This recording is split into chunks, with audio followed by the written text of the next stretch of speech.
दिनांक 25 रोजी संध्याकाळी 8च्या सुमारास बिसूर खोतवाडी वडा रेल्वे अपघातामध्ये एक व्यक्ती रेल्वे अपघातात मयत झाली असून घटनास्थळी स्पेशल रेस्क्यू फोर्स आपत्कालीन पथक रेल्वे पोलीस आरपीएफ सांगली ग्रामीण पोलीस ठाण्याचे कर्मचारी अंमलदार घटनास्थळी जाऊन घटनेची पाहणी करून मृतदेह पुढील तपासासाठी सांगली शासकीय रुग्णालय येथे पाठवण्यात आला। मयत व्यक्तीची ओळख पटली नसून पोलीस मयत व्यक्तीच्या नातेवाईकांचा शोध घेत आहेत।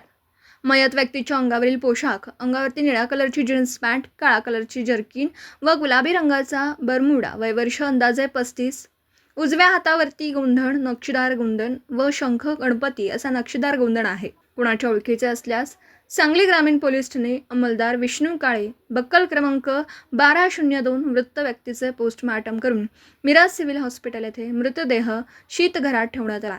घटनास्थळी स्पेशल रेस्क्यू फोर्स सांगली ग्रामीण पोलीस ठाणे आरपीएफ पोलीस घटनास्थळी होते। स्पेशल रेस्क्यू फोर्सचे कैलास बडर, सागर जाधव, महेश घवाणे, सचिन माळी।